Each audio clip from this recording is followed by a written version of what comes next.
بنی اسرائیل تاریخ کی وہ سرکش قوم ہے جو تقریباً ہر طرح کے گناہ اور جرم میں مبتلا ہوئے۔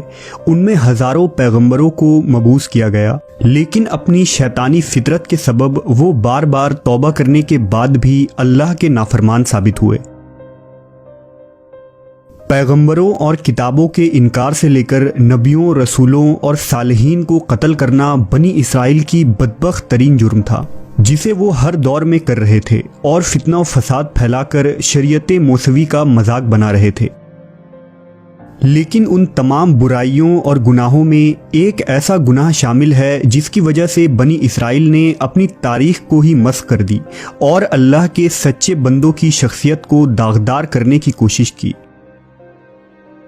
دراصل بنی اسرائیل کے قاضی اور علماء نے اللہ کے بھیجے ہوئے نبیوں اور پیغمبروں پر طرح طرح کے الزامات اور بہتان لگائے، یہاں تک کہ انہوں نے اپنی کتابوں میں پیغمبروں کے واقعات میں رد و بدل کر دی اور نبیوں کو نعوذ باللہ جھوٹا، گنہگار اور بد نیت ثابت کرنے کی کوشش کی، جسے قرآن مجید میں اللہ نے تردید کرتے ہوئے فرمایا، بعض اہل کتاب اس بات کی خواہش رکھتے ہیں کہ تم کو گمراہ کر دیں، مگر دراصل یہ اپنے آپ کو ہی گمراہ کر رہے ہیں۔ اسی طرح ایک مقام پر فرمایا، ہم نے ان پر لعنت کی اور ان کے دل سخت کر دیے، وہ اللہ کی باتوں کو ان کی جگہ سے بدل دیتے ہیں اور انہوں نے ان نصیحتوں کا بڑا حصہ بھلا دیا جو انہیں کی گئی تھی۔ لہٰذا بنی اسرائیل نے توریت، زبور اور انجیل میں موجود اپنے نبیوں کی شخصیت کو بگاڑنے کے لیے ان کی طرف جھوٹے واقعات گھڑنا شروع کی اور ان پر طرح طرح کے بہتان لگائے۔ انہی الزامات و بہتان میں ایک بہتان حضرت داؤد علیہ السلام پر لگایا گیا، جو اللہ کے ایک جلیل القدر پیغمبر اور بادشاہ تھے۔ توریت کے الفاظ میں یہ واقعہ کچھ یوں ہے: ایک رات داؤد اپنے محل کے برآمدے میں ٹہل رہا تھا تو اس نے چھت پر سے دیکھا کہ ایک عورت نہا رہی ہے جو بہت خوبصورت تھی۔ داؤد نے ایک شخص کو اس عورت کے بارے میں معلوم کرنے کو کہا۔ اس آدمی نے بتایا کہ وہ بتسبا ہے جو ایلام کی بیٹی اور سپاہی ہتی اوریا کی بیوی ہے۔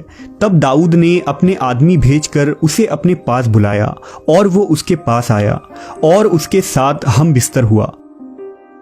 وہ واپس گھر چلی گئی۔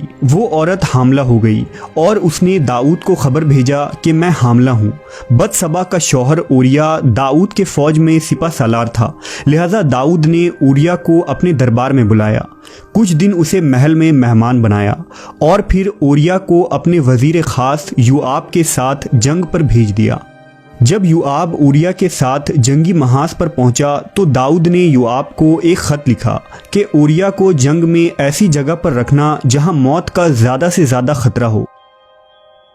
چنانچہ یوآب نے اوریا کو فصیل شہر کے بیچوں بیچ تعینات کر دیا جہاں حملے کا سب سے زیادہ خطرہ تھا، جبکہ اوریا کو اس سے قبل جنگ کا کچھ خاص تجربہ نہ تھا۔ صبح ہوتے ہی دشمن کی فوج شہر سے باہر آ گئی اور جنگ کی شروعات ہوئی۔ اوریا ناتجربہ کار ہونے کے باوجود انتہائی بہادری سے دشمنوں کا مقابلہ کیا، لیکن وہ اور اس کے ساتھی دشمنوں کے سامنے زیادہ دیر کھڑے نہ ہو پائے اور دشمنوں نے تیر کی بارش کر دی جس سے اوریا شہید ہو گیا۔ جب اوریا کے مرنے کی خبر یروشلم پہنچی تو بتسبا ماتم کرنے لگی اور سوگ میں بیٹھ گئی، اور جیسے ہی سوگ کے دن پورے ہوئے تو داؤد نے بتسبا کو اپنے گھر بلایا اور اس سے شادی کر لی۔ کچھ عرصے بعد اس نے ایک لڑکے کو بھی جنم دیا، لیکن داؤد کا یہ کام خداوند خدا کی نظر میں برا تھا۔ باب شموئیل کے مطابق داؤد کے اس گناہ پر خداوند خدا نے اسے سزا دینے کا فیصلہ کیا۔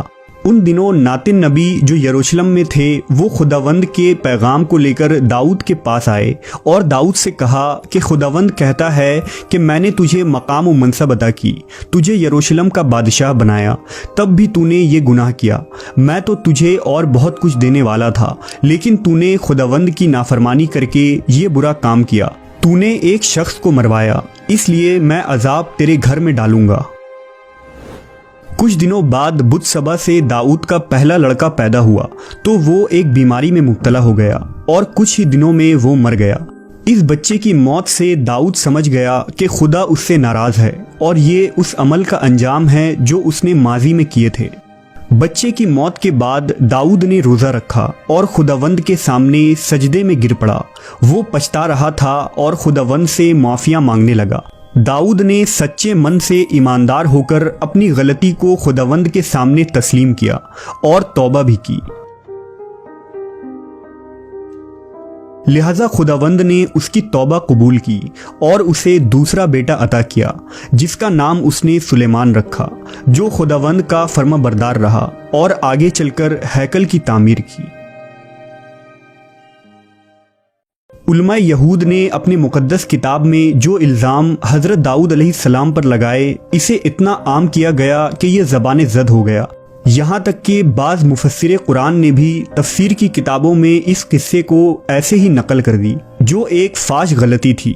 اس قصے پر تحقیق کے بعد امام فخر الدین رازی نے لکھا ہے کہ داؤد علیہ السلام کی طرف یہ منسوب افسانہ گناہ کبیرہ کے قریب تر ہے، جو سراسر باطل اور بیہودہ ہے۔ اگر ایسا جھوٹ کسی فاسق ترین شخص کی طرف بھی منسوب کی جائے تو وہ بھی اسے برداشت نہ کرے گا، اور جس نے اس قصے کو حضرت داؤد علیہ السلام کی طرف منسوب کیا اس پر لعنت ہے۔ دراصل اس قصے کے پیچھے چھپے اصل حقائق یہ ہیں کہ جب حضرت داؤد علیہ السلام کے بعد آپ کے بیٹے حضرت سلیمان تخت نشین ہوئے تو اس وقت بنی اسرائیل میں ایک جماعت حضرت سلیمان کے بادشاہ بننے پر ناخوش تھے اور وہ سلیمان علیہ السلام کے مخالف ہو گئے۔ یہودیوں کے اس گروہ نے حضرت سلیمان کی پیدائش کو مشکوک بنانے کے لیے ایسے بے بنیاد قصے گھڑ لیے اور انہیں توریت میں شامل کر ڈالا، کیونکہ سلیمان علیہ السلام بتسبا کے بیٹے تھے۔ اس قصے کو یہودیوں میں نسل در نسل پڑھایا جانے لگا اور اس طرح یہ توریت کا حصہ بن گیا۔ اس واقعے سے پتہ چلتا ہے کہ بنی اسرائیل اپنے انبیاء اکرام پر فحش الزام لگانے میں کس قدر بے باک تھے۔ ایسی چیزیں جو ایک عام شریف آدمی کی طرف بھی منسوب کرتے ہوئے انسان ہچکچاتا ہے، بنی اسرائیل بے دریغ اپنے نبیوں اور صالحین کی طرف منسوب کر دیا کرتے تھے۔ جب حضرت محمد صلی اللہ علیہ وسلم پر قرآن مجید نازل ہوئی تو اللہ نے اس من گھڑت اور بیہودہ قصے کی تردید کرتے ہوئے قرآن میں آیات نازل فرمائی، جو کچھ یوں ہیں: اور ہمارے بندے داؤد کو یاد کرو جو بڑا طاقتور تھا، بے شک وہ رجوع کرنے والا تھا۔ بے شک ہم نے پہاڑوں کو اس کے تابع کر دیا تھا کہ وہ شام اور صبح کو تسبیح کرتے تھے۔ اے داؤد، ہم نے تجھے زمین میں بادشاہ بنایا ہے، پس تم لوگوں میں انصاف سے فیصلہ کرو اور نفس کی خواہش کی پیروی نہ کرو کہ وہ تمہیں اللہ کی راہ سے ہٹا دیں گے۔ بے شک جو اللہ کی راہ سے گمراہ ہوتے ہیں ان کے لیے سخت عذاب ہے۔ قرآن مجید کی ان آیات کی تفاسیر کے مطابق داؤد علیہ السلام اللہ کے ایک سچے پیغمبر تھے جن پر زبور نازل کی گئی تھی، اور پہاڑ و چرند و پرند داؤد علیہ السلام کے ساتھ تسبیح کیا کرتے تھے۔ اللہ نے اپنی کسی مخلوق کو حضرت داؤد کی طرح آواز نہیں دی۔ آپ بنی اسرائیل کے درمیان حاکم تھے۔ آپ ایک دن کھانا کھاتے اور ایک دن روزہ رکھتے تھے اور بہت ہی زاہد اور عبادت گزار بندے تھے۔ بلا شبہ اہل کتاب نے توریت و انجیل میں ایسی تحریف کی جو خود ان کے پڑھنے والے آج تسلیم نہیں کرتے ہیں۔